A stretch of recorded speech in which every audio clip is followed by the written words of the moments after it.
Violencia política en Argensauria. Siguieron durante la semana pasada las amenazas en varias ciudades de la provincia de Buenos Aires y hoy también.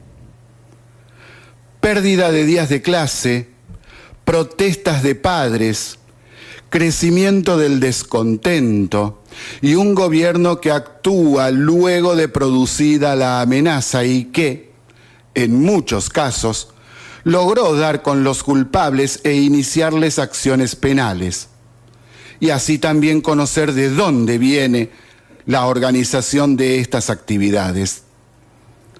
Además, el movilizar los protocolos ante amenazas de este tipo le cuesta al Estado miles de pesos. El viernes pasado hubo amenazas de bombas en San Nicolás, al Hospital San Felipe y al Carrefour. Además, unas 20 amenazas de bomba en las escuelas de La Plata, Ensenada y Berisso. Justamente en esta última localidad hubo el viernes por la tarde un grupo de padres que salieron a protestar por esta situación ya inaguantable. Varios de ellos expresaron a la prensa su enojo y pidieron al gobierno que le ponga fin a esta situación. Pero el gobierno poco y nada puede hacer para evitar que haya gentuza de excremento que haga este tipo de llamadas amenazantes.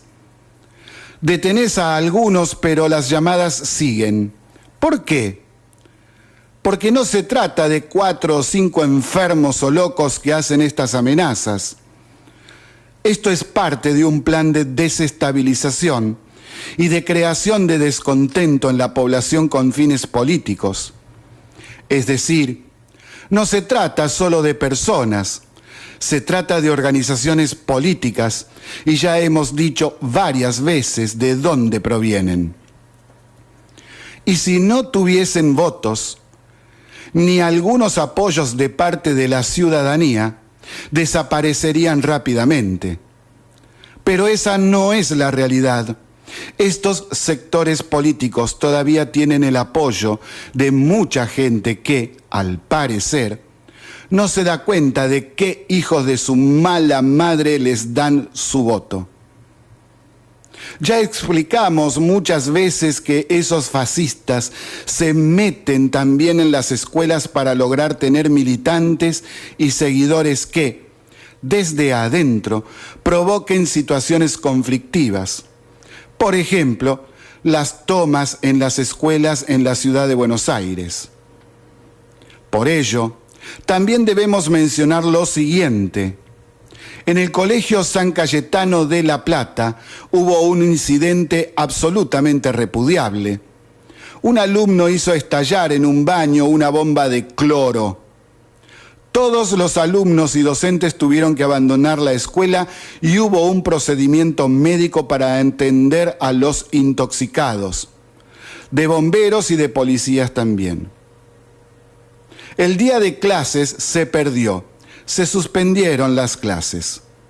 Luego de la explosión, un fuerte olor a cloro comenzó a invadir las instalaciones, provocando varias descomposturas en alumnos y docentes. Sobre lo sucedido, Gustavo García, representante legal del San Cayetano, dijo lo siguiente: estamos trabajando sobre lo que pasó, pero sabemos que un chico puso una botellita con cloro que generó una especie de explosión en un baño. Si bien allí no había nadie, hicimos salir a los chicos al patio para que no haya ningún problema. También sostuvo lo siguiente: siempre pasa que algún chico puede tener alguna reacción, por eso llamamos a emergencias médicas. Algunos papás preocupados vinieron a buscar a los chicos al colegio. Esta es la segunda vez que pasa en el año en este colegio. Los docentes que somos viejitos, y hasta más viejitos que yo, sabemos perfectamente cómo dar con alumnos que hacen este tipo de cosas. en el ex glorioso Nacional de San Nicolás, cuando pasaba algo como esto, en no menos de 2 horas se lograba dar con él o los culpables y la situación se resolvía. Lo que pasa hoy es que hay directivos que están mal preparados y no saben qué hacer o, directamente, no les interesa resolverlo porque ellos también son adherentes al sector político culpable de este tipo de acciones. Sí, aunque cueste creerlo, al parecer hay gente que mira para otro lado. Estas acciones políticas de amenazar con bombas a escuelas, hospitales y supermercados, que también estamos teniendo en San Nicolás, son organizadas por sectores políticos que mandan al frente a algunos alumnos. Y decimos algunos alumnos porque la mayoría de las amenazas las hacen gente mayor. Esto debe quedar bien en claro. Este tipo de acciones políticas para amedrentar a la población, crear descontento y justificar el discurso fatalista de algunos sectores de la oposición, que son los que fogonean, organizan y subvencionan estas acciones, como las marchas, piquetes y protestas, no son nuevas. Al estudiar historia y, los más viejitos, al usar la memoria para acordarnos de lo que fue la década de 1970, vemos claramente que las formas y medios no cambiaron.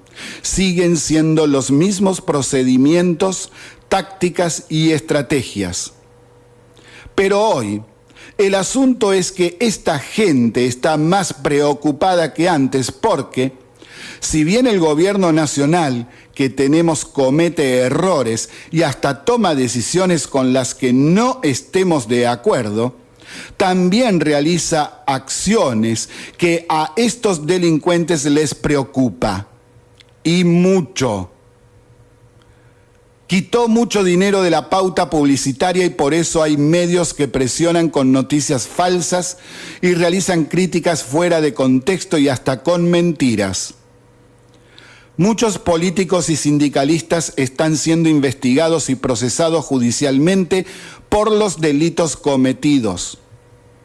Sí, tienen la cola sucia y si la justicia avanza, no solo se les terminarían los curros, sino que hasta podrían terminar con penas efectivas de prisión por muchos años.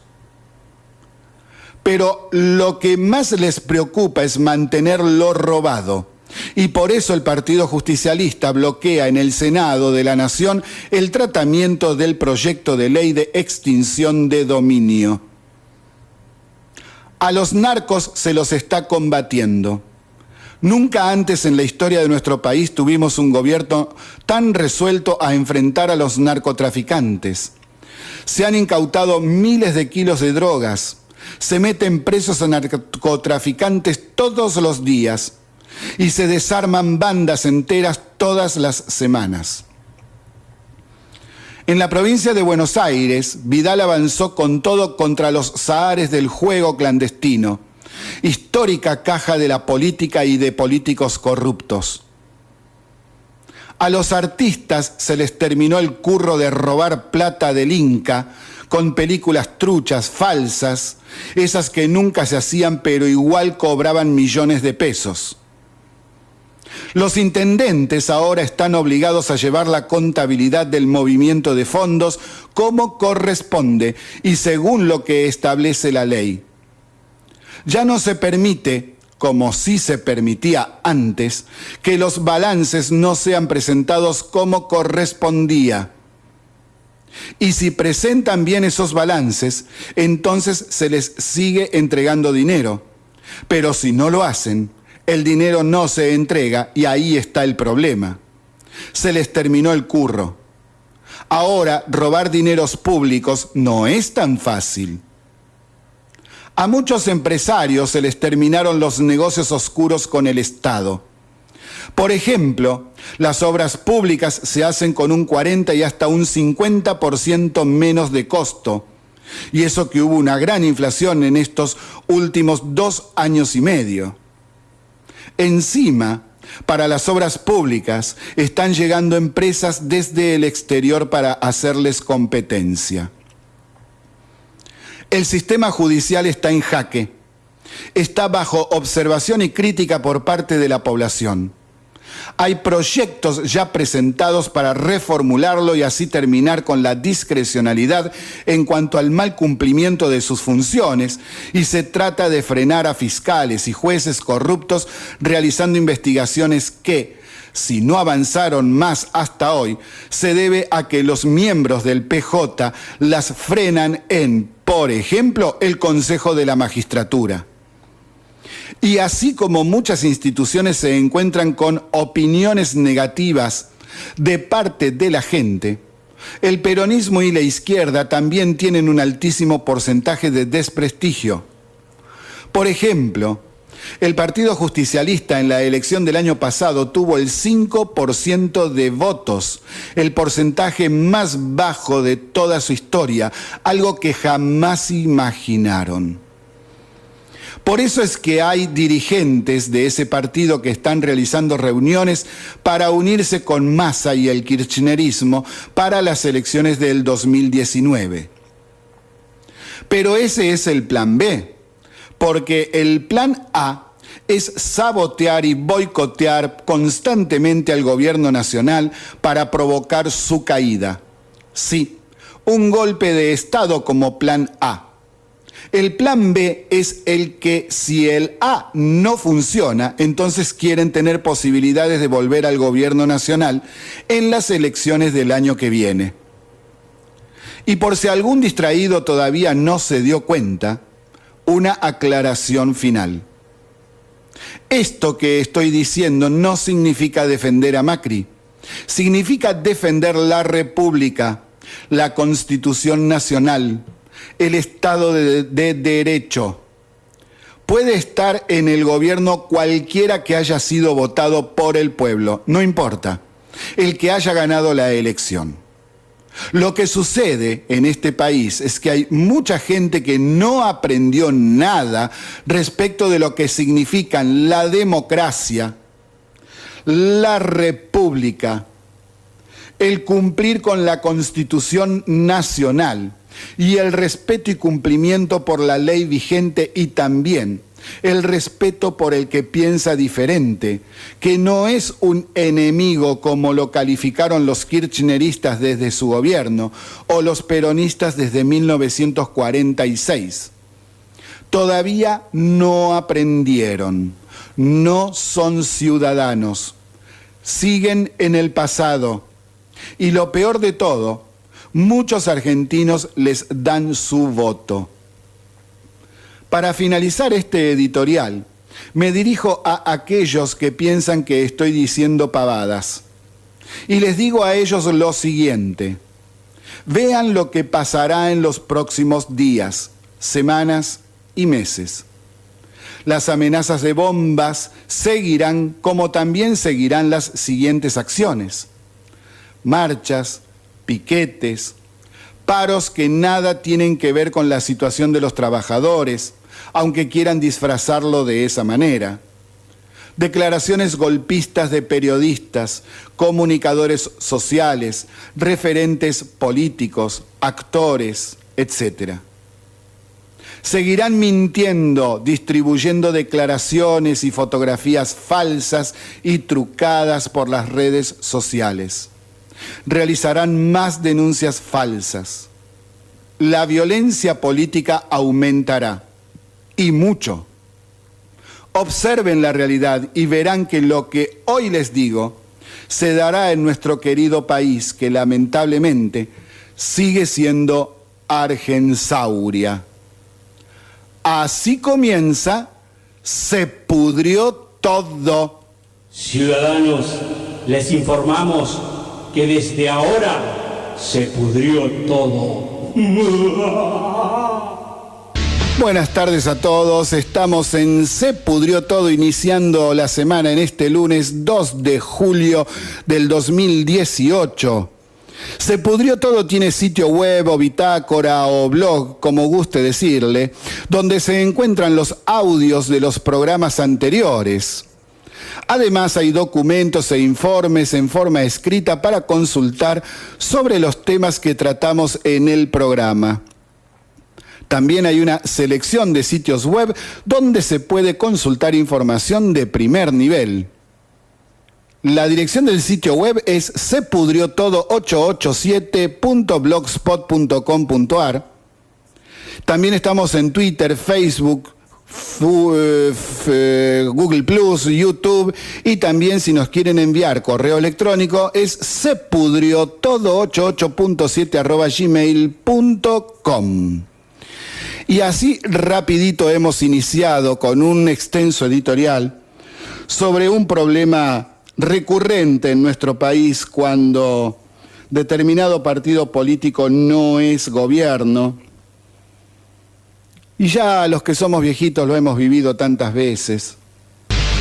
Estamos en Se Pudrió Todo, transmitiendo desde Radio City en su frecuencia de 88.7 MHz desde la ciudad de San Nicolás, provincia de Buenos Aires, República Argentina. Y hoy tenemos un programa con muchísima información y seguramente no vamos a hacer a tiempo a dar todo, pero nos queda mañana, pasado, el jueves y el viernes. No hay problema, vamos a poder tirar todo lo que hemos preparado este fin de semana para todos ustedes. En nuestro sitio web hay gran cantidad de documentos nuevos sobre distintos temas que vamos a ir abordando a partir de este momento. Ahora vamos a entrar en el ámbito local. Se realizó el lanzamiento oficial de San Nicolás Pyme.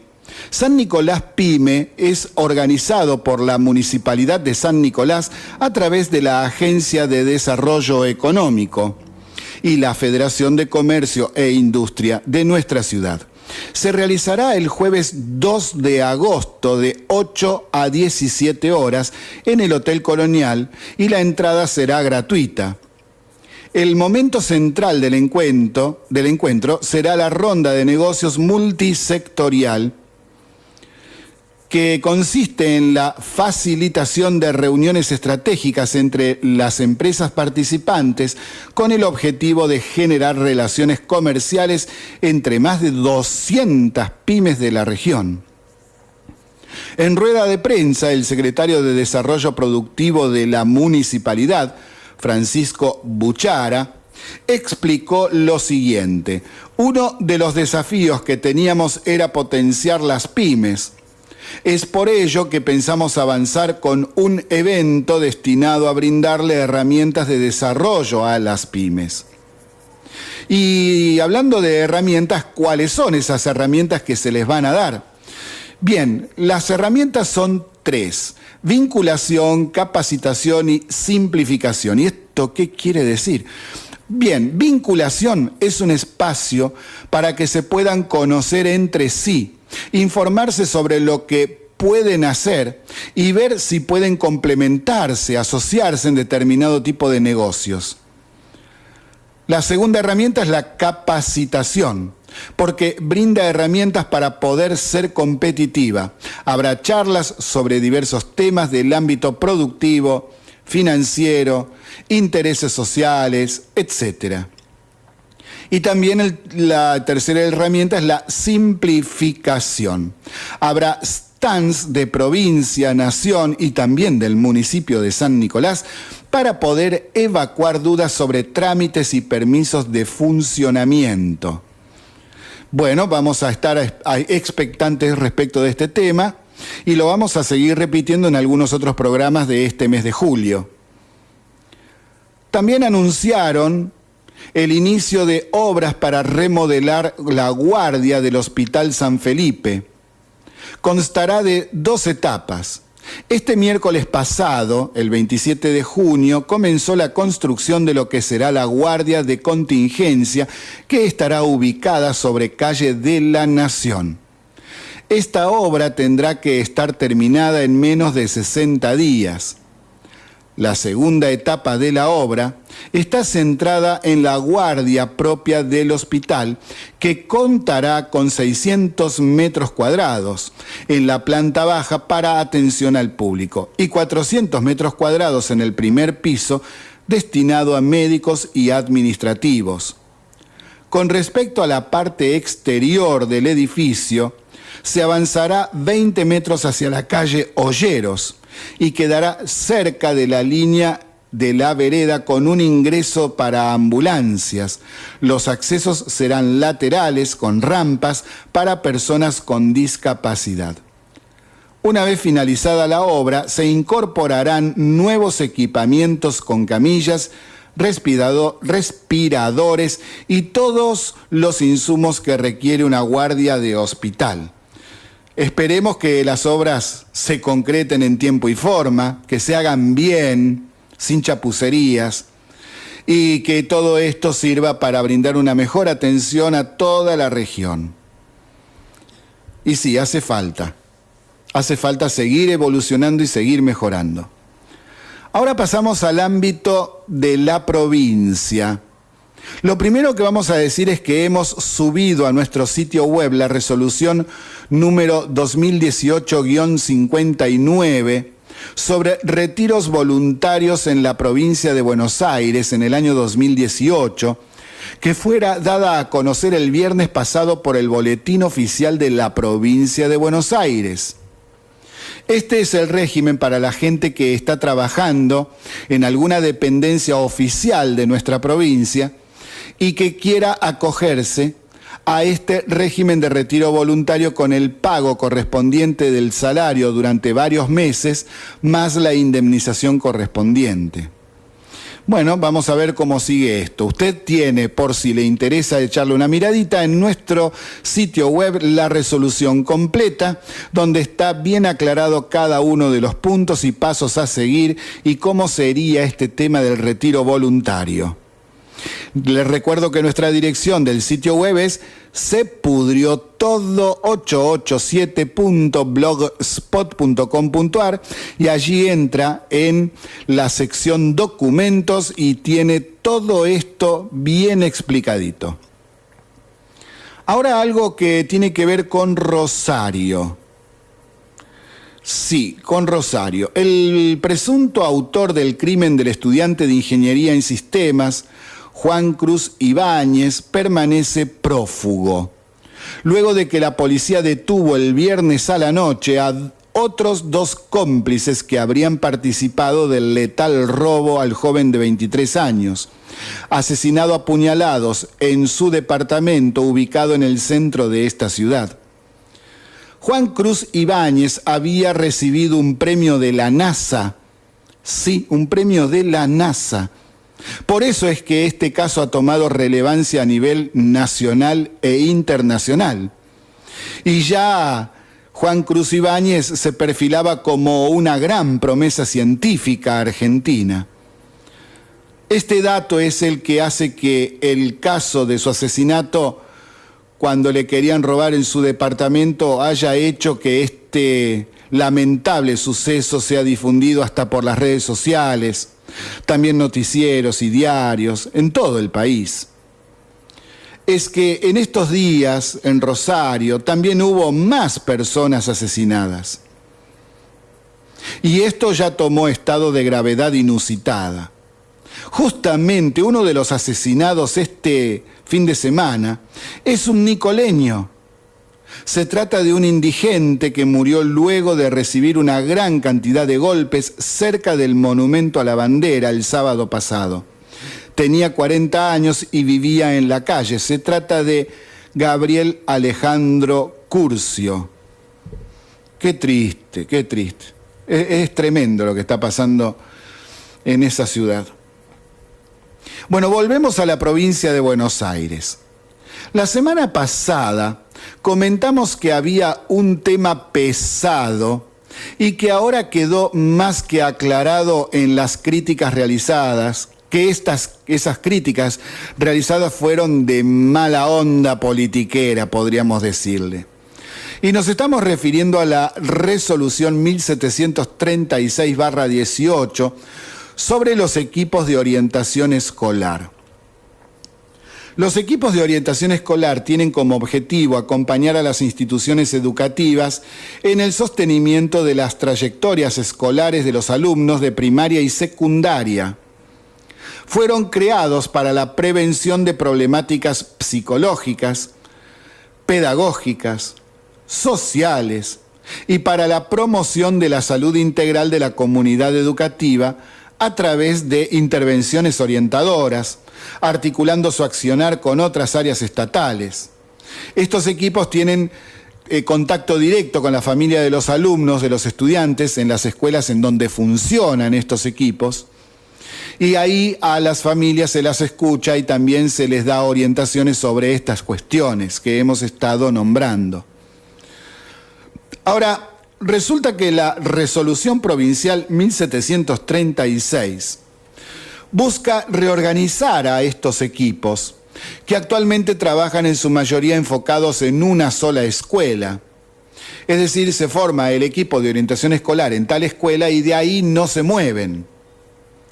Para lograr una mejor respuesta con la distribución distinta del trabajo, los equipos de orientación escolar dejarán de pertenecer a las escuelas bonaerenses específicamente y pasarán a ser parte del distrito. Por ejemplo, todas las escuelas que tienen EOE ahora no tendrán más directamente dependencia de esa escuela, sino del distrito de San Nicolás. De esta manera se podrá asistir también a aquellas escuelas que no contaban con el acompañamiento de estos equipos. No se perderá ningún cargo.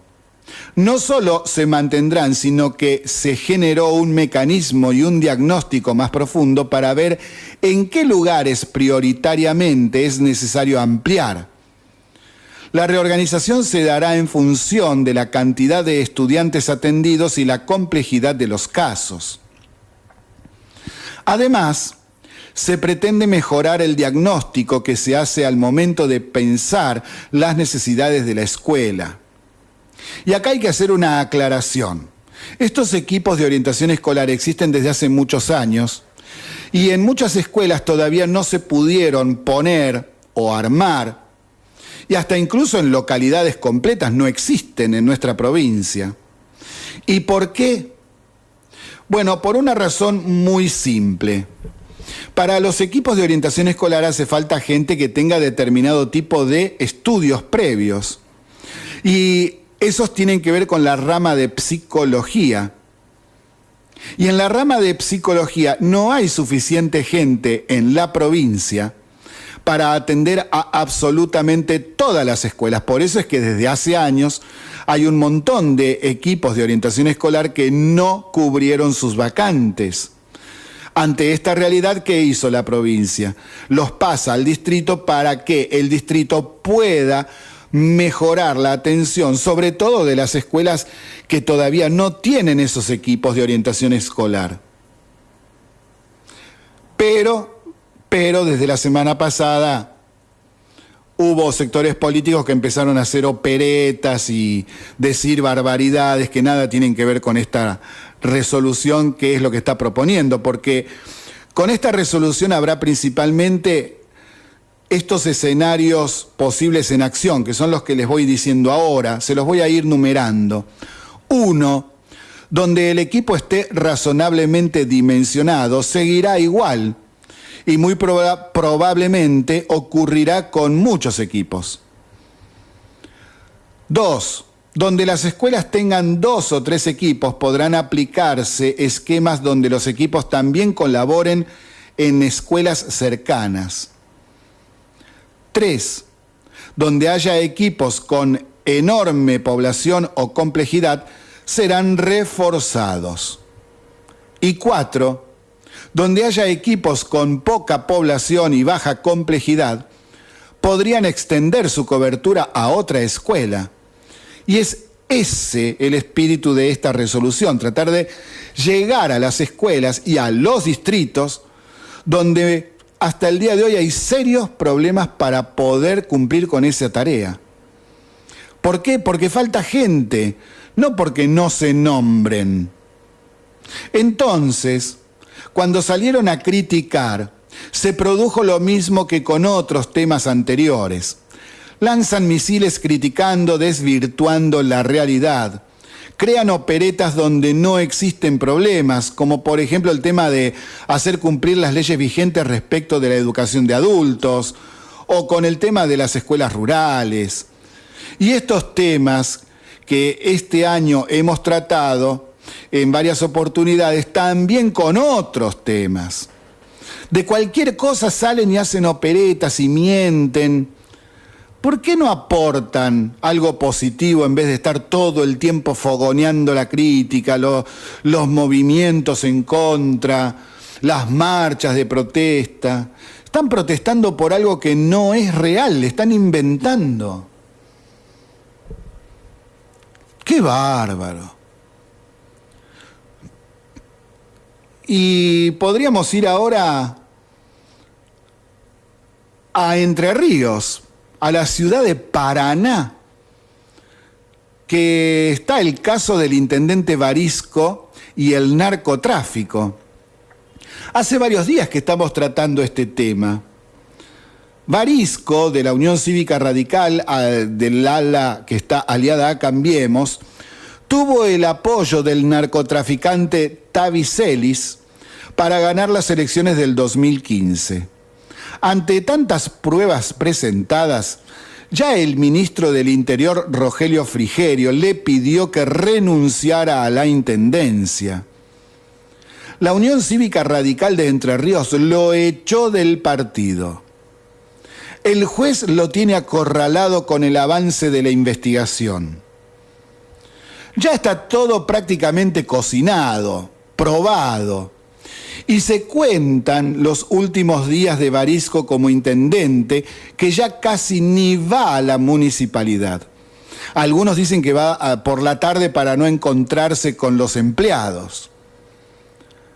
La historia de la droga en la intendencia de Paraná comenzó en el año 2007, según esta investigación, con un intendente del PJ.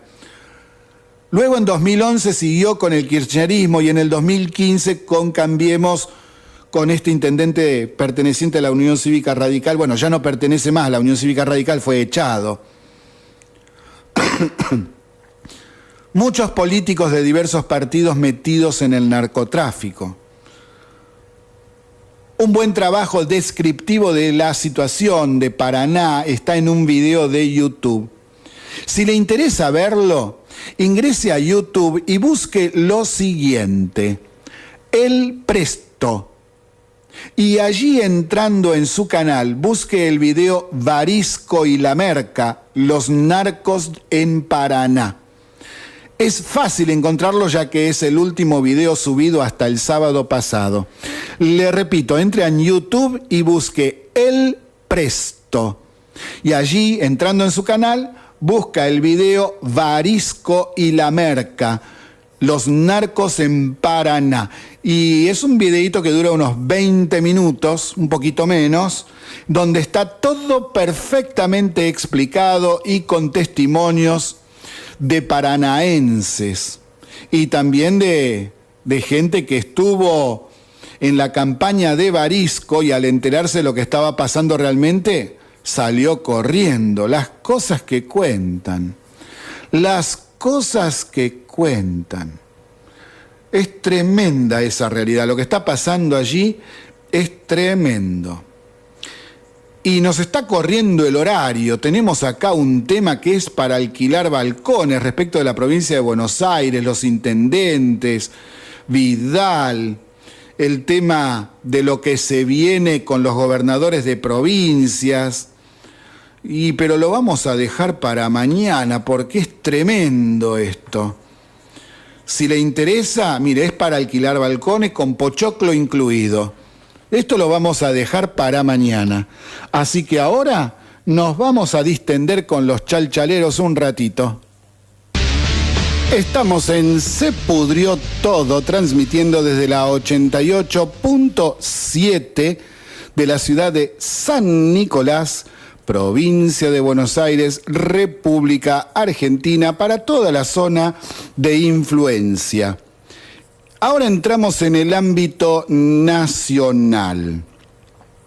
Vamos a entrar con algo que es se podría decir suavecito con respecto a lo que se viene después. En las redes sociales se divulgó algo que es tremendo, y eso que es suavecito, comparado con lo que traemos más adelante.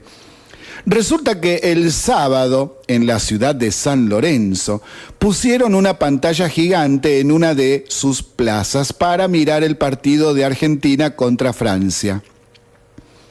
Entonces, un grupo muy numeroso de gente pro vida estaba allí con sus pañuelos celestes.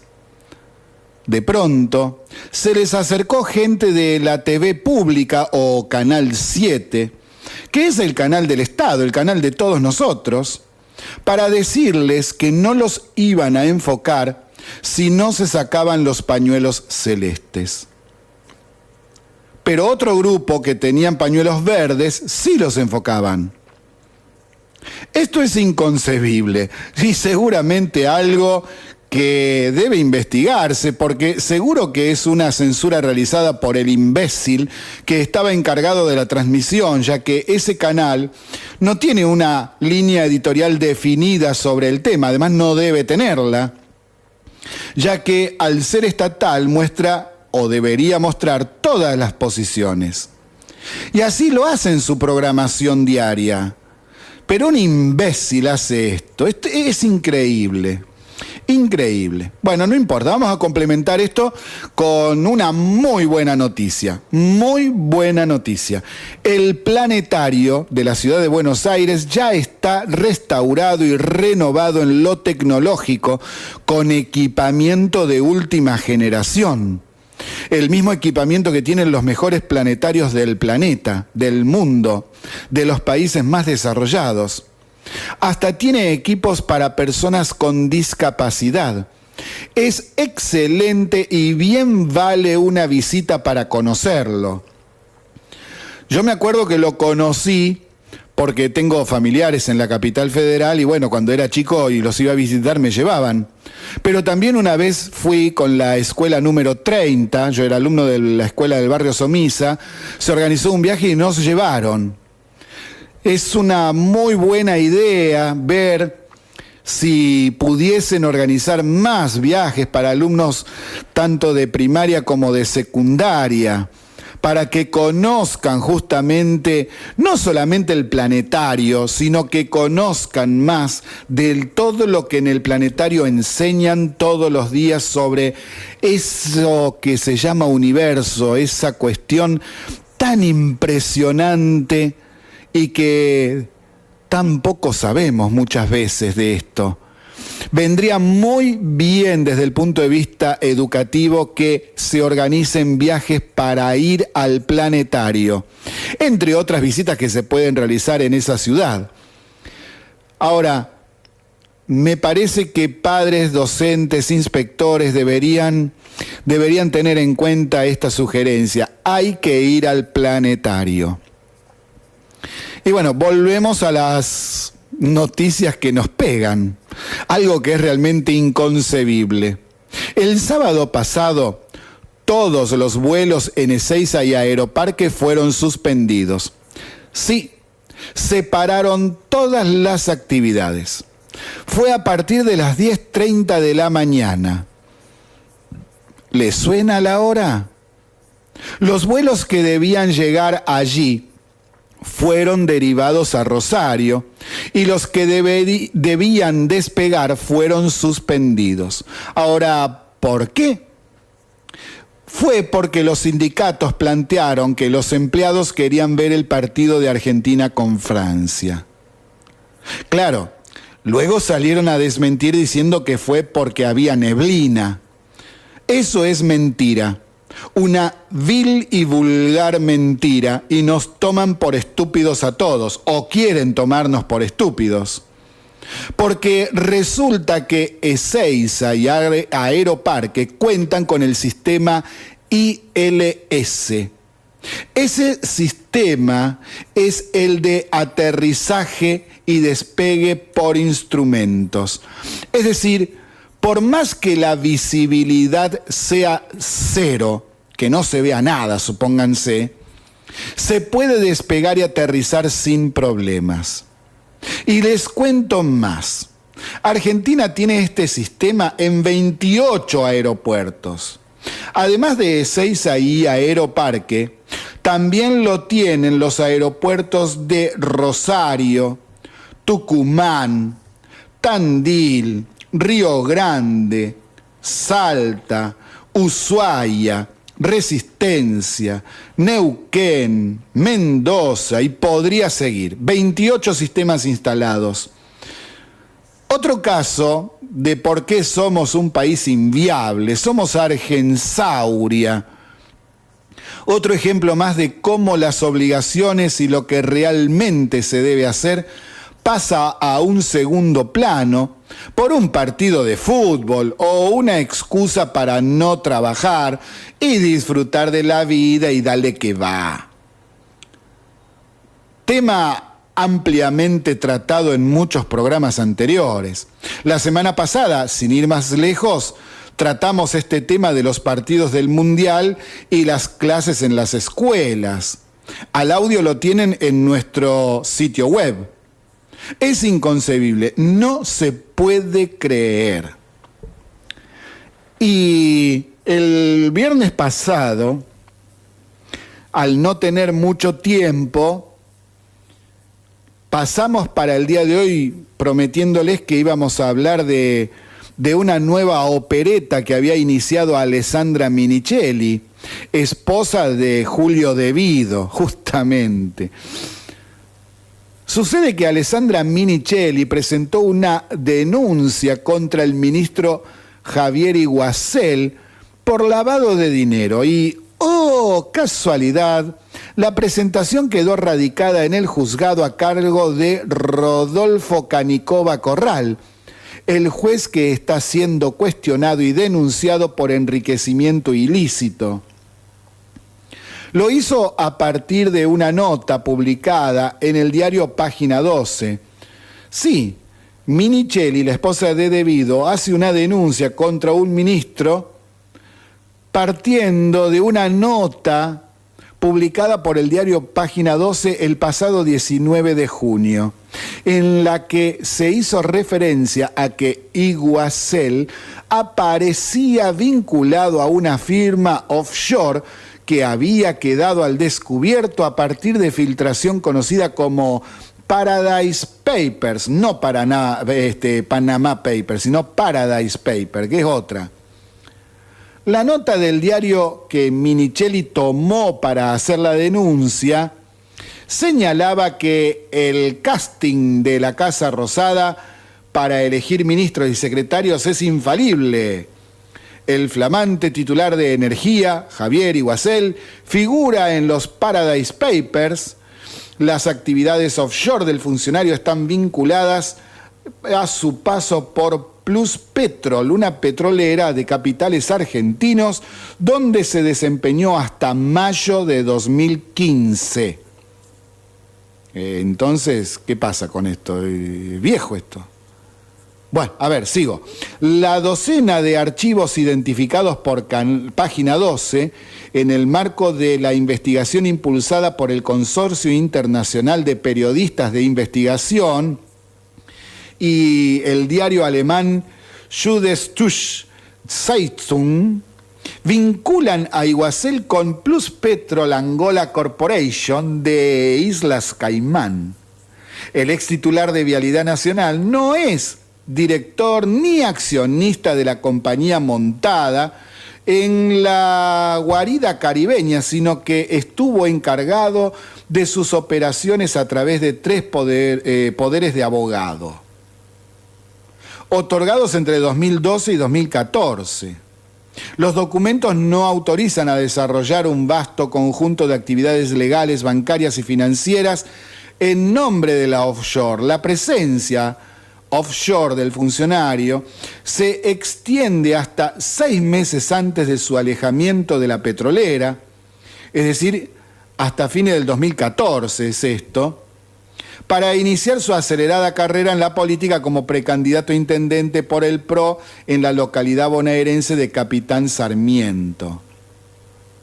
Minichelli, la esposa de De Vido, reprodujo la totalidad de la nota del diario en la denuncia que fue presentada con el patrocinio del abogado Martín Villar y a la que accedió justamente toda la prensa, Infobae, Clarín, La Nación, etc. Y pidió que se investigue a Iguacel por el delito de lavado de dinero. Pero no dice cuál es la maniobra de lavado de dinero, solamente dice que estuvo trabajando en una compañía que tenía una offshore en ese lugar. Es increíble. Esta es otra opereta, desde ya se lo voy anunciando. Otra denuncia trucha basada en una nota de un diario militante que no tiene ni un solo documento para mostrar que Iguacel lavó plata. Al menos podrían investigar un poco, che, tan difícil no es. Si tanto critican a la Nata diciendo que es un tipo incompetente y todo lo que hizo la Nata, bueno, creo que del otro lado tendrían que tener un poquito de investigación seria, ¿no les parece? Y bueno, seguimos y dale que va, estamos, ya que estamos... Cualquier cosa viene bien, parece. Y ahora pasamos al tema Telecom Cablevisión. A ver, este tema que ya iniciamos su explicación la semana pasada, y donde decíamos que este tema tiene algunos puntos que había que profundizar. Les prometí el viernes que iba a leer las más de 200 páginas del acuerdo, y además subí el documento a nuestro sitio web para que todo aquel que lo quiera ver pueda echarle una mirada y ver realmente de qué se trata, porque hay mucha gente que sale a criticar y está diciendo pavadas que no tienen nada que ver con lo que el documento aclara. Lo que se le exige a la empresa es que debe garantizar que haya posibilidad a los competidores que pudieran surgir en las 28 localidades del interior del país donde habría problemas de cercanos a lo que sería un monopolio. ¿Por qué? Porque sucede lo siguiente. A ver, todo monopolio puede ser malo, como hay algunos que dicen que según el tipo de monopolio podría hasta incluso ser positivo. Pero monopolio significa que hay un solo operario, una sola empresa que hace un tipo de actividad y que no hay otra empresa que le esté haciendo competencia. Esto, por lo general, trae algunos problemas en países como el nuestro, como por ejemplo el abuso en el cobro de las boletas, o sea, ponen precios más altos, total no tienen competencia. Entonces, en la fusión de Telecom Cablevisión, se le exige que en 28 localidades del interior, donde hay un serio inconveniente porque al unirse Telecom con Cablevisión no queda otra empresa que esté ofreciendo otro servicio. Por ejemplo, Internet. Telecom tiene Arnet y Cablevisión tiene Fibertel. Se unieron y es una sola ahora. Entonces, antes competían entre sí y ahora no compiten entre sí. Se entiende cuál es el tema. Y esta situación se da en 28 localidades del interior. Entonces, ¿qué es lo que hace el gobierno? En este documento se especifica que se obliga a Telecom a proveer servicios mayoristas de Internet residencial mediante una oferta de referencia para que otros operadores puedan prestar el servicio usando su red, o sea, la red de Telecom.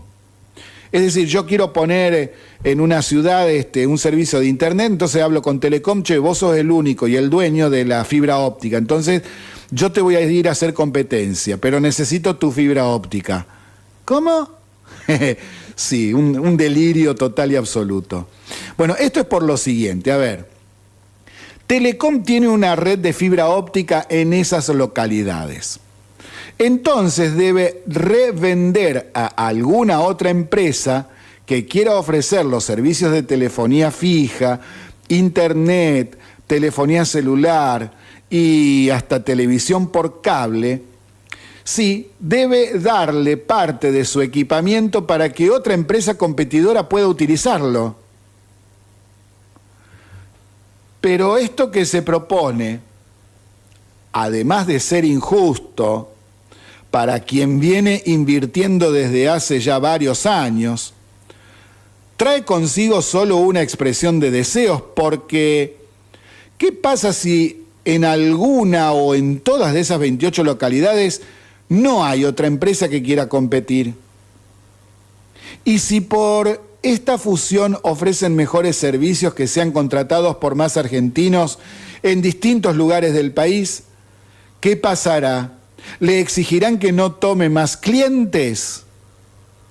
En ninguna parte de las 217 páginas de este acuerdo hay algo que contemple esas situaciones. Es decir, fíjense cómo es el asunto. Una empresa viene al país, invierte, pone equipamiento, instala miles de kilómetros en fibras ópticas, antenas, hace capacitar a su propio personal y luego se ve obligada a cederle parte del espectro de transmisión a empresas competidoras. Realmente es de terror.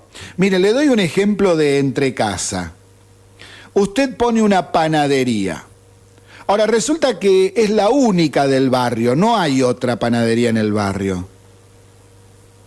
Invierte en hornos de última generación, gasta un fangote de guita en las instalaciones, publicidad, en pagar salarios, impuestos. Pero viene la intendencia y le dice que uno de los hornos y la mitad del mostrador se lo tiene que dejar usar a alguien que a usted le quiera hacer la competencia. ¿Se dan cuenta que este país es inviable? Pueden cambiar todos los gobiernos que quieran. Pueden ser radicales, militares, peronistas, de Cambiemos, de la izquierda, kirchnerismo, o cualquier otro que aparezca nuevo. Pero siempre se cae en lo mismo, regulaciones ridículas, soluciones más ridículas todavía, que no son soluciones, son acuerdos. Claro, después vienen a criticar que no vienen suficientes inversiones. ¿Y quién caracho va a venir con estas regulaciones? Le doy otro ejemplo que es aplicable a esta situación. Supongamos que una empresa privada realiza inversiones para comenzar a fabricar trajes espaciales, por decir algo. ¿Qué va a decir el Estado argentino? ¿Le dirá que no puede instalarse acá porque no hay otra empresa que compita produciendo lo mismo? Estamos todos locos, esto es Argensauria. Es de terror, es realmente de terror. Y bueno, por eso decimos, somos Argensauria, y si seguimos con estas estupideces, seguiremos siendo un país inviable. Inviable totalmente. Bueno, también tenemos otras decisiones que no son tan ridículas como estas. Por ejemplo, Aerolíneas Argentinas. En estos 2 años y medio, por ejemplo, ha bajado su déficit fiscal, su déficit, o sea, de las pérdidas que tiene, de 800 millones al año a 83, 82, 83 millones, nada más. Y encima había recibido a la empresa sin ningún avión propio, porque todos eran alquilados, y en este momento se encuentra con 24 aviones nuevos. Es decir, bajó el déficit y encima compró aviones. Imagínense la que se estuvieron robando entonces. Bueno, no todo está perdido, ¿vio? Hay algunas cuestiones que son positivas. Seguimos en Se Pudrió Todo, transmitiendo desde Radio City, desde la 88.7 de la ciudad de San Nicolás, provincia de Buenos Aires, República Argentina, para toda la zona de influencia. Seguimos en el panorama nacional Tenemos tantas cosas, miren, realmente no vamos a hacer a tiempo a todo, ya siendo las 18:10, ya veo que no llegamos, así que vamos a dejar algunas cuestiones para mañana. Pero, por ejemplo, les cuento, Agustín Rossi, una persona a la que le rebotaron más de 340 cheques por estar sin fondos en emprendimientos personales, el que siendo ministro de Seguridad de la Nación del gobierno kirchnerista, nunca dio explicaciones sobre un enorme robo de armas y municiones que fueron encontrados en manos de la banda de narcotraficantes Los Monos, y hasta le robaron un misil del cual todavía no se tienen noticias de dónde está. Sí, es el mismo que acomodó a su hijita de 26 años, sin experiencia laboral alguna, como directora del Banco de la Nación Argentina. Y ahora se postula para presidente para las elecciones del 2019. ¿Qué pasó con este personaje? Hubo un acto en el Club Atlanta, ubicado en el barrio porteño de Villa Crespo, sí, el del equipo de fútbol que otras épocas estuvo en primera y que luego, bueno, navegó en las divisiones inferiores.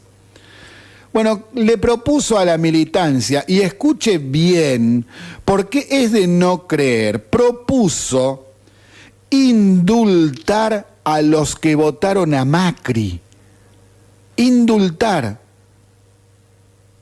Mire, le cito sus palabras. Yo les propongo, compañeros, con una X encima en vez de la O, indulto generalizado a todos los que votaron a Macri. Tenemos que tomarlos de la mano y construir una nueva Argentina. Indultar a los que votaron a Macri. Ahora resulta que fue un delito votar a alguien, porque solo se indulta a delincuentes penados por la ley. Y bueno, así entienden la política estos tipos.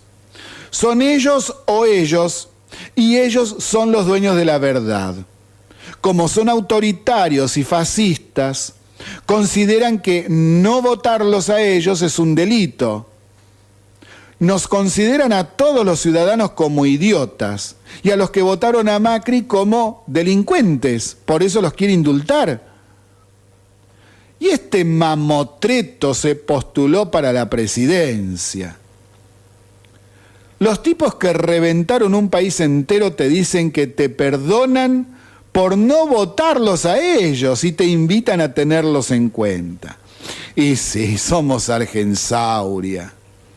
Y hablando de mentalidad fascista, Ricardo Lorenzetti, presidente de la Corte Suprema de Justicia, habló en la cena de ADEPA el otro día sobre la necesidad de regular el funcionamiento de las redes sociales para poder prevenir la difusión de noticias falsas, conocidas también como fake news o fake news, e identificar a quienes las generan.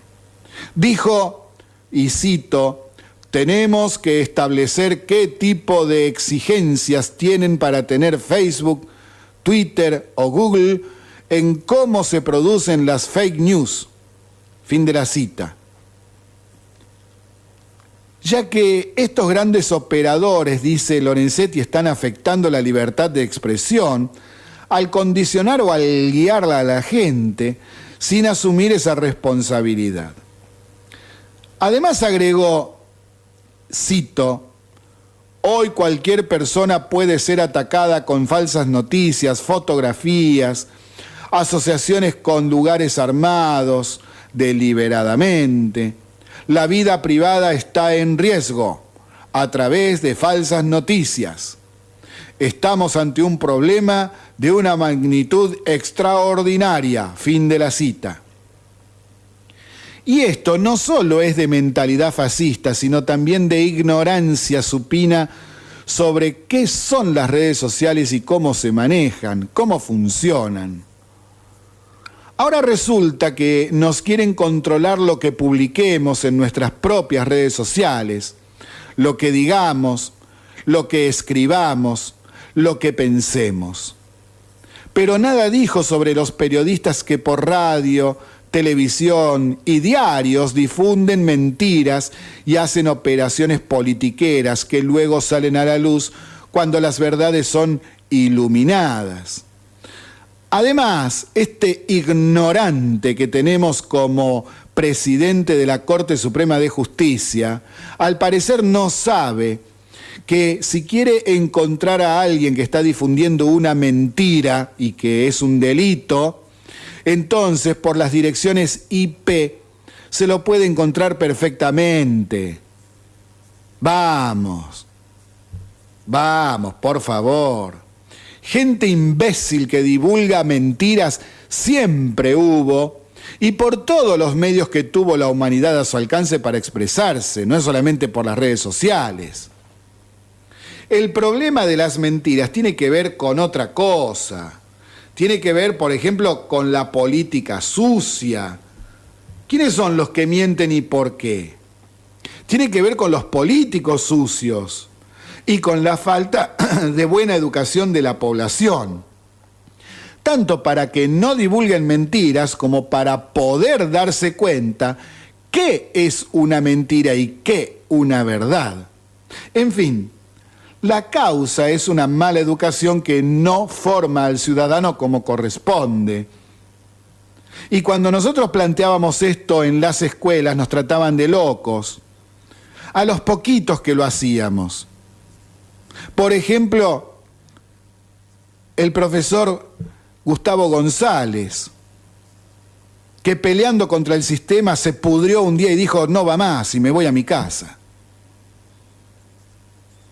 Porque nos obligaban a Gustavo y a mí y a otros más que queríamos enseñar este tipo de cuestiones en las escuelas, nos decían que teníamos que dar otra cosa. ¿Qué teníamos que dar? Tienen que dar el Word y el PowerPoint. Pero déjate de joder. Y bueno, así estamos. ¿Por qué querían que diéramos eso? Para que los pibes no aprendan a pensar, que no se constituyeran en ciudadanos. Y los fascistas destruyeron nuestra educación justamente para poder imponer sus propias ideas autoritarias y de control social. Y justamente el tema de las noticias falsas. Este fin de semana en las redes sociales se dieron un panzazo. Resulta que, y es solamente un ejemplo de tantos, ¿no? El periodista Marcelo Bonelli lanzó una noticia falsa por TN llamado Plan Tijera, diciendo que Macri ordenó recortar el ejército de trolls que maneja Marcos Peña y que gasta 200 millones de pesos al año. Ninguna prueba, ningún documento, nada de nada. ¿Qué pasó? Lo hicieron trizas en las redes a Marcelo Bonelli. Encima, esa noticia falsa fue reproducida por los kirchneristas acompañándola de fotografías falsas. Por ejemplo, yo mismo me puse a buscar una de ellas para ver si era cierta, de una fotografía de varias personas ahí en un call center, y me encontré con que se trataba de una fotografía de un call center de Canadá. Todo muy trucho, mucho pescado podrido, muchas mentiras. Y Ricardo Lorenzetti, siguiendo con este personaje nefasto, presidente de la Corte Suprema de Justicia, que la semana pasada envió una nota al jefe de gabinete Marcos Peña diciendo que necesitaban más dinero o se paralizarían sus trabajos, anunció que la causa del atentado a la superintendencia de la Policía Federal, ocurrido en el año 1976, ya prescribió. Entonces, a ver, Lorenzetti, Corte Suprema, ojalá no les envíen ni un peso y veamos cómo paralizan algo que no cumple con sus funciones, es decir, que está paralizado siempre, hace años. Porque hoy 2 de julio, se conmemora otro aniversario del atentado terrorista de 1976 al comedor de la Superintendencia de la Policía Federal, realizado por los montoneros. Los que idearon ese atentado fueron el periodista Horacio Verbitsky y el escritor Rodolfo Walsh. Sí, el periodista y el escritor tan alabado por los adoradores de asesinos. Entonces, no me la vengan a contar, porque yo la viví. Yo soy viejito, papito, no me venga con el verso. Yo existo, yo estoy acá. Entonces les tengo que contar algo que, bueno, no nos da el tiempo, pero vamos a ir rapidito. Mañana cualquier cosa lo repetimos. Subimos documentos a nuestro sitio web, son muchos. Les voy a ir contando rapidito qué es lo que subimos. Un documento del INDEC sobre la construcción en el país, cómo anda el tema desde el año 2016 hasta mayo del 2018. Ahí están los índices negativos de años anteriores, que recién a partir de marzo del 2017 comenzó a tener índices positivos de crecimiento de la actividad de la construcción del país. También subimos del INDEC las estadísticas de productos industriales a junio del 2018. Y este es un documento muy importante para ver todos los datos necesarios para las actividades industriales y comerciales. Está todo ordenado alfabéticamente, por ejemplo, aceite de soja, qué sé yo, acero crudo, agua ras, arroz, asfalto, automóviles, detergente, heladera, gaseosa, ladrillo de todo tipo, desglosado por tipo de ladrillo. Bueno, es decir, está todo acá. Si usted se dedica a algo de esto, le va a venir muy bien darle una mirada. También del INDEC subimos el documento llamado INDEC Informa, del mes de junio del 2018. Es un documento con datos sobre actividad industrial, comercio y servicios, sector externo, trabajo y empleo, pobreza e ingresos, precios al consumidor, precios mayoristas, construcción y cuentas nacionales. También en nuestro sitio web pusimos en la sección de direcciones web la del archivo histórico de educ.ar. Hay gran cantidad de material para educación nuevo que se ha puesto en estos últimos días, y la dirección de Tiflonexos, que son libros para la escuela destinados a chicos con discapacidad visual. Sí, Tiflonexos. Bueno, esto está, a ver, les repito la dirección. Se pudrió todo 887.blogspot.com.ar, y este tema de los documentos entran pulsan sobre documentos y ahí están. Si usted quiere acceder a ver dónde está la dirección de Tiflonexos, bueno, al ser una dirección, tiene que ir a la sección de sitios web, donde están todas las direcciones importantes que nosotros le vamos seleccionando. Y también, como les decía hoy al principio del programa, subimos la resolución 2018/59 sobre los retiros voluntarios en la provincia de Buenos Aires de este año 2018. Es algo muy importante a tener en cuenta, porque ese documento quizá pueda interesarle a mucha gente.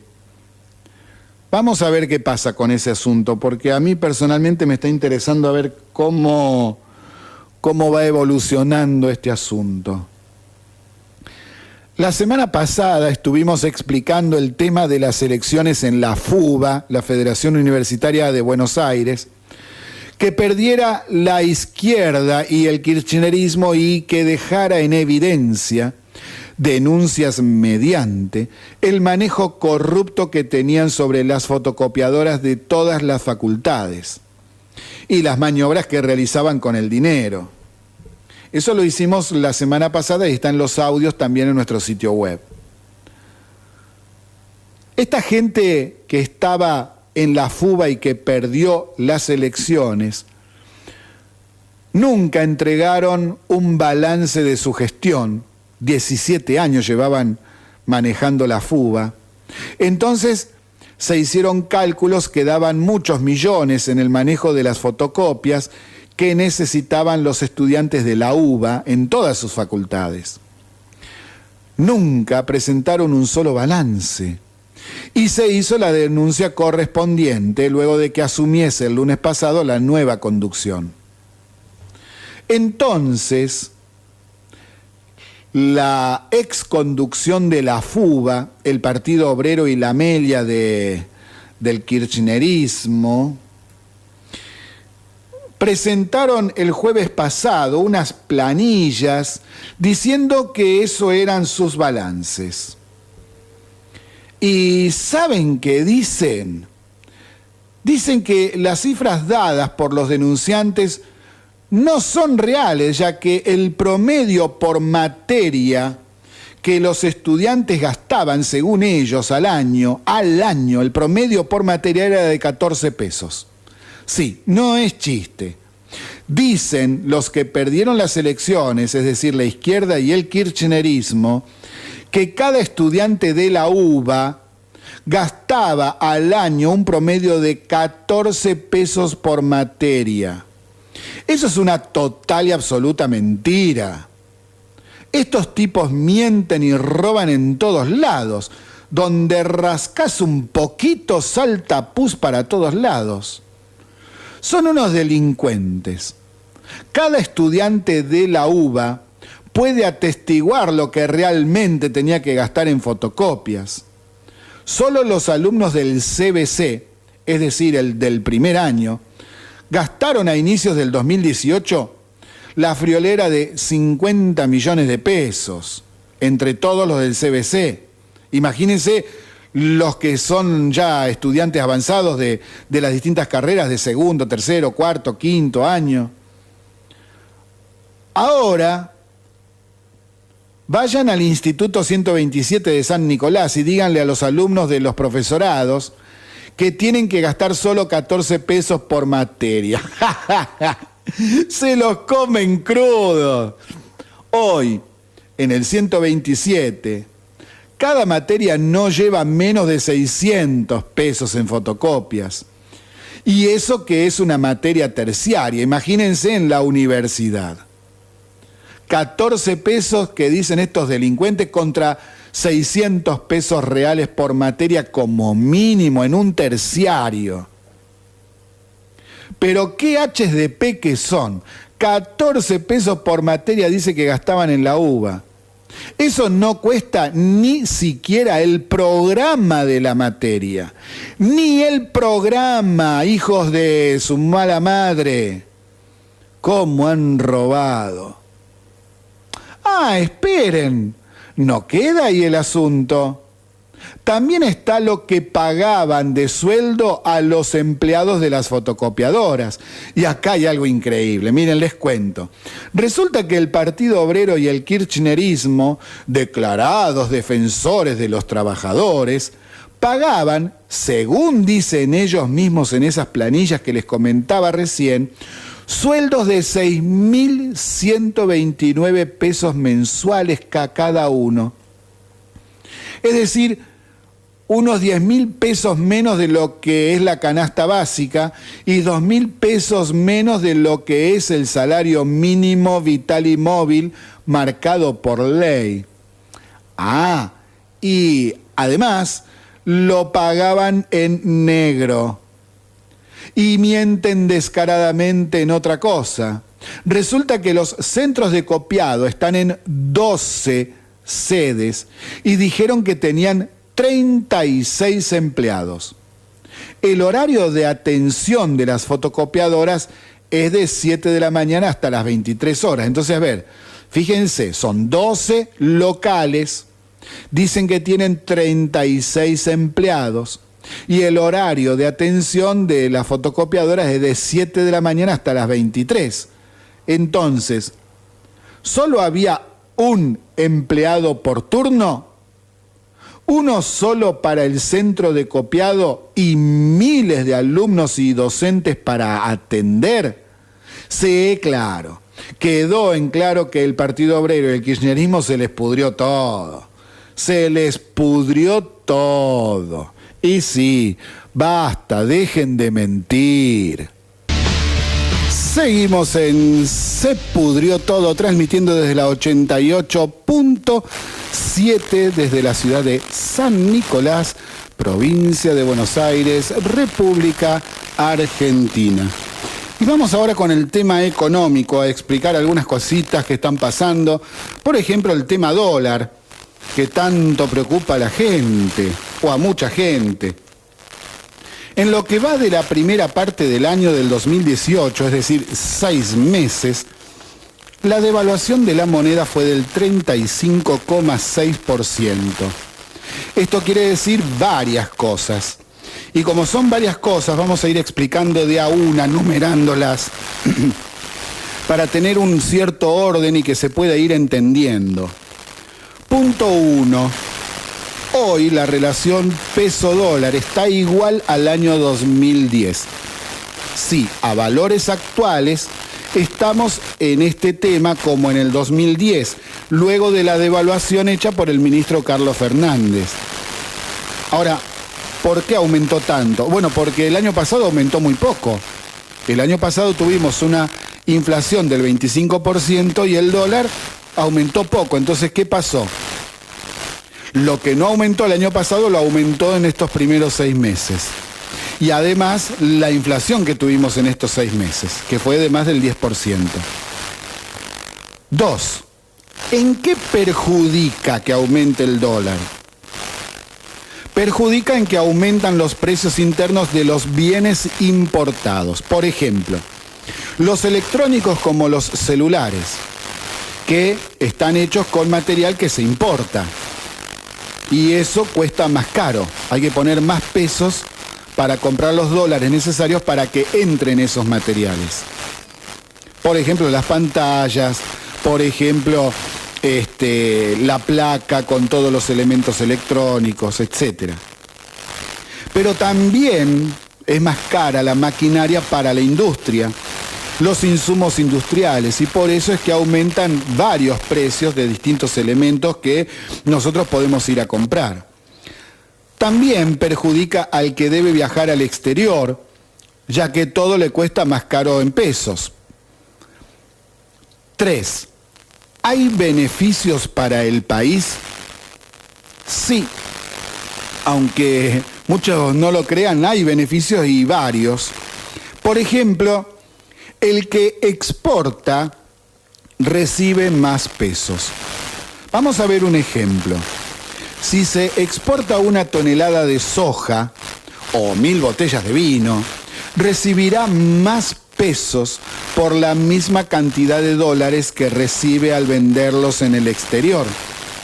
Y eso beneficia en que el productor puede tener ganancias y así poder invertir. Al bajar la cantidad de turistas que van al exterior, importar menos y recibir más por lo exportado, mejora entonces la balanza de pagos bajando el déficit, es decir, la diferencia entre lo que exportamos y lo que importamos. También la industria nacional se beneficia porque lo importado que le hace competencia cuesta más caro. 4. Pero esto último que remarcábamos, en el largo plazo puede llegar a ser negativo si los industriales no aprovechan esta etapa de dólar alto, invirtiendo para mejorar la calidad y el precio de sus productos. Porque si dentro de 4 años, 2 años, vaya uno a saber, la relación peso-dólar baja y empezamos a tener un dólar más barato, entonces el importar va a salir más barato y va a haber competencia. Entonces, nuestros industriales algún día se tienen que poner a invertir para producir mejores productos y con mejores precios y estar preparados para la época en que venga el dólar barato y empiecen a entrar las importaciones en mayor cantidad. 5. Otra cuestión beneficiosa para el país es que los inversores del exterior, al llegar al país, reciben más pesos por los dólares que traen y así les bajan los costos internos de lo que piensan hacer. Por ejemplo, los chinos, al instalar una fábrica de autos, si ellos pensaban gastar 3.000 millones de dólares, a lo mejor con 2.500 millones de dólares montan todo. ¿Por qué? Porque al cambiarlos les van a dar más pesos que les va a permitir comprar más, por ejemplo, productos para la construcción de los galpones y de las instalaciones de la fábrica. 6. Otro punto a favor es que mejoramos la competitividad con Brasil, ya que ese país ya había devaluado mucho durante el 2017 y nosotros nada, o casi nada. Ahora la situación es más pareja en cuanto a los costos internos. El asunto es el siguiente, mire, vamos a ver con un ejemplo práctico. Si un productor de algo exporta su producto que vale 10.000 pesos, con el tipo de cambio $1, 20 pesos, tendrá un precio para salir a competir en el mercado internacional de $500. Es decir, yo tengo que vender tal cosa a 10.000 pesos y esto equivale a $500 en una relación de $1, 20 pesos. Pero mi producto a $500 es muy caro, ya que, por ejemplo, Brasil o Egipto lo tienen a $460. Entonces, le va a costar conseguir que se lo compren más caro. Por ejemplo, que Grecia le compre tal producto a Argentina a 500 o a Brasil a 460. ¿A quién le va a comprar? Le va a comprar a Brasil. Pero con $1, digamos, para redondear a 30 pesos, el mismo productor puede pedir por el mismo producto, en vez de $500, un precio de $333. Es decir, su producto vale 10.000 pesos en la Argentina y puede venderlo a $333 al exterior con el cambio a 30 pesos por dólar. Y ese precio es menor al del mismo producto de Brasil, es decir, Argentina lo tendría a $333, Brasil y Egipto, siguiendo con el mismo ejemplo, lo tienen a $460. Entonces, el mercado internacional, ¿a quién le va a comprar? A nosotros. ¿Se entiende mejor? Y Duhovne, nuestro ministro de Hacienda, estuvo comunicándose con inversores de Estados Unidos. Este lunes el ministro de Finanzas también, porque es de Hacienda y Finanzas, se dedicó a comunicarse telefónicamente con los principales administradores inversores de Wall Street. El objetivo es intentar llevar calma ante la situación financiera mundial y la Argentina en ese contexto. La información dada es la siguiente. Duhovne dijo que la Argentina no necesitará financiamiento de los mercados internacionales, por lo menos hasta el 2020.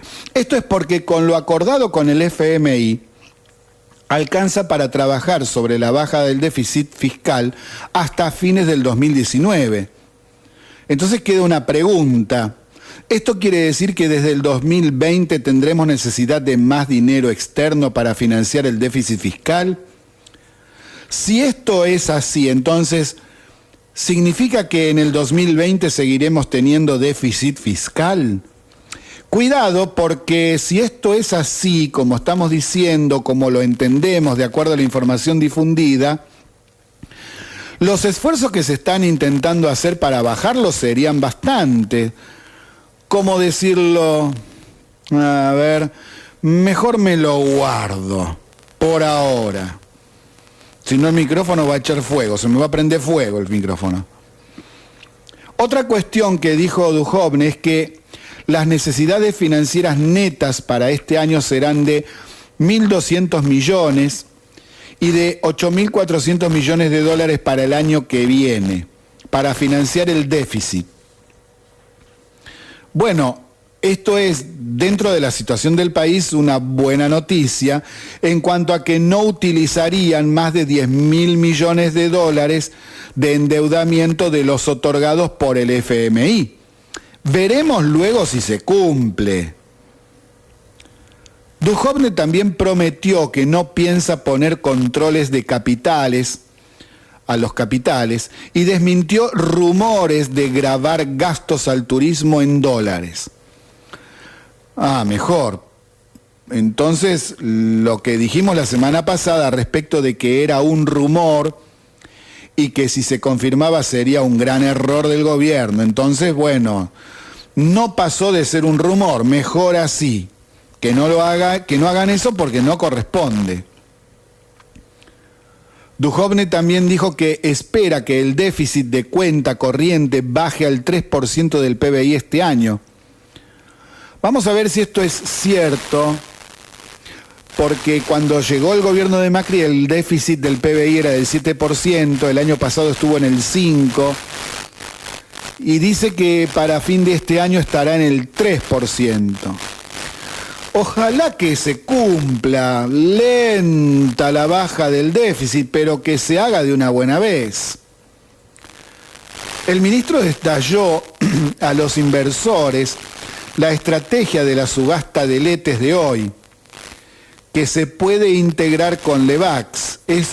Con esto dijo, se espera comenzar con el prefinanciamiento del programa económico de cara al 2019. Esto tiene que ver con el retirar del mercado todo ese festival de papeles impresos sin respaldo que viene desde hace ya muchos años. Espero que lo cumplan, que lo puedan hacer sin mayores sobresaltos ni riesgos, porque eso es lo que está generando inflación, básicamente. Es el regalito que nos dejó Cristina. Más de 1 billón de papelitos en papelitos de colores, más de 1 billón de pesos nos dejó. ¿Y cómo haces para sacarlo? Bueno, eso es lo que van a tratar de hacer ahora. Con el tema de las Levax no dio mucho resultado. Bueno, vamos a ver si con esto de las letes para sacar las Levax da un mejor resultado. Esperemos que sí. Además, el gasto de capital bajará de 0,6% del PBI el año próximo, pero se espera reemplazarlo con la inversión de los contratos PPP, o sea, de la participación privada. Esto que ya tantas veces hemos explicado, es decir, por ejemplo, la obra pública, en vez de pagarla el gobierno, el Estado, la paga el privado y luego se la cobra con el peaje.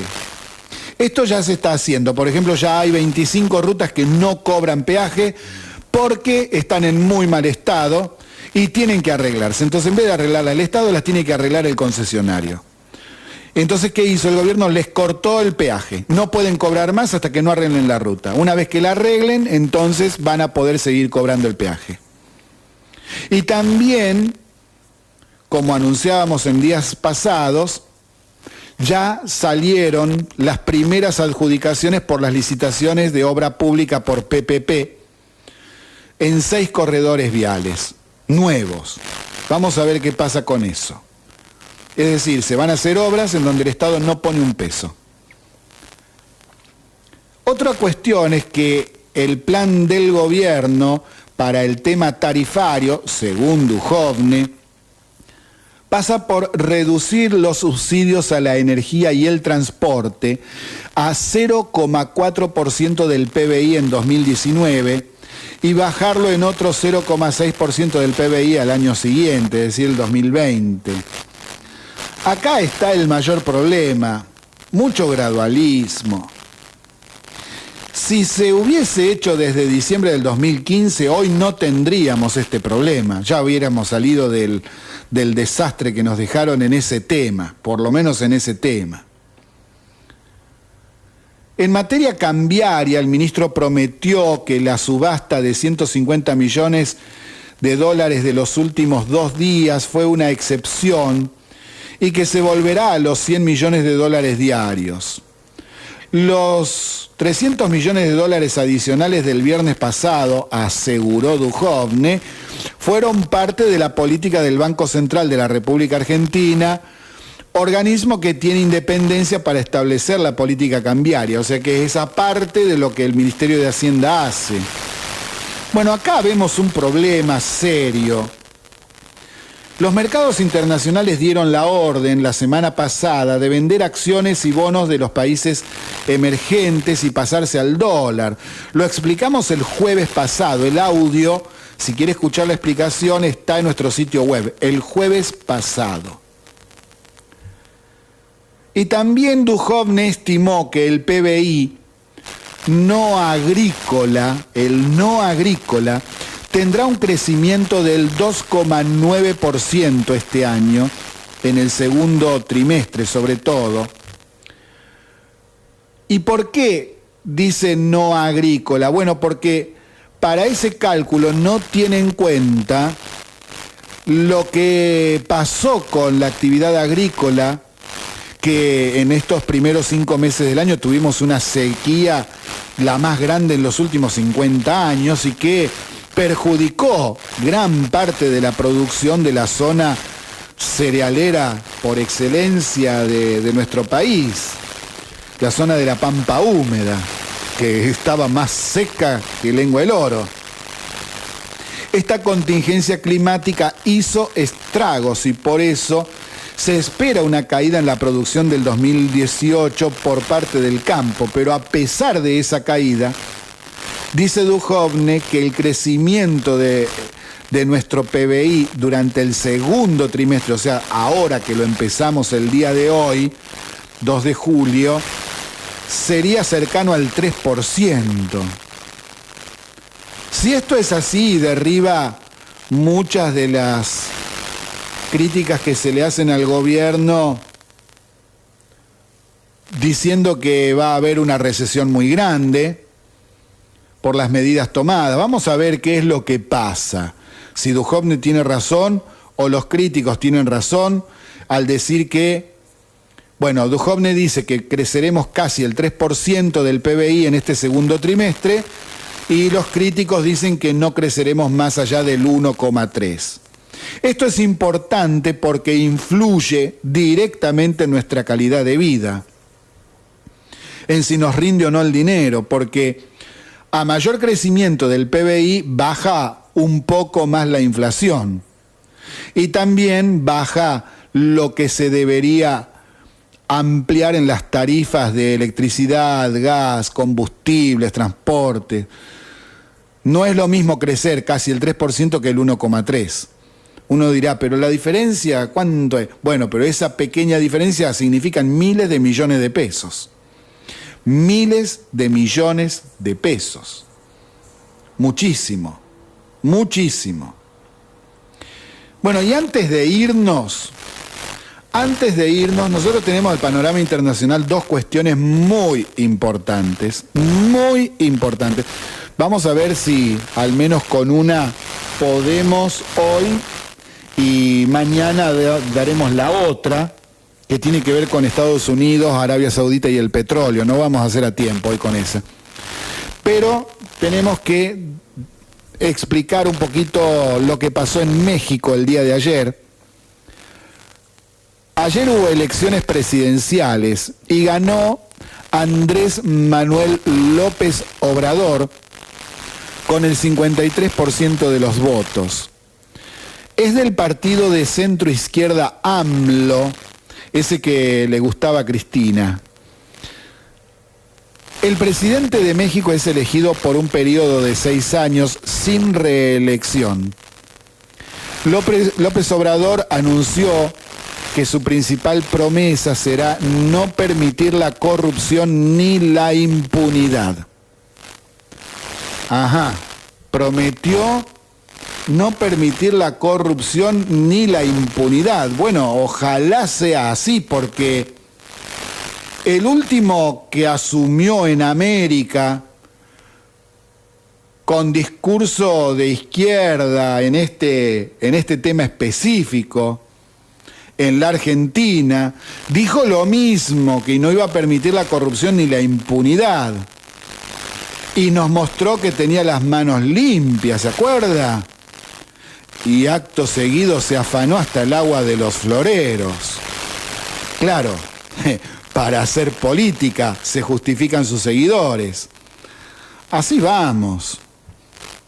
Espero que el Papa no le haya enviado felicitaciones a López Obrador, o nos vamos a tener que fumar toda la semana a Sergio Rubín en TN inventándose normas del protocolo vaticano. ¿Saben a qué me estoy refiriendo? Porque justamente lo que está pasando en México es que López Obrador, esta persona que ganó la elección, pertenece al ámbito político del populismo. Hasta Maduro se puso contento con su triunfo en México. Imagínense lo que significa eso. Si tu peor enemigo se pone contento por algo que haces, entonces preocupate. ¿Se entiende, no? Y bueno, así vamos en esta Argensauria y América Latina. Y nosotros nos vamos a tener que ir, ya estamos llegando a las 19 horas. Nos vamos a volver a encontrar mañana a partir de las 17 con muchísimo material que nos quedó pendiente, que tenemos preparado desde este fin de semana, más las novedades que se están produciendo ahora en Argensauria y en el mundo, y todo lo que tiene que ver con qué va a pasar con nuestras vidas. Nos vemos mañana. Muchas gracias por estar con nosotros. Un abrazo muy grande, que puedan tener una muy linda cena en familia y una noche reparadora del trabajo diario. Nos vemos mañana a las 17.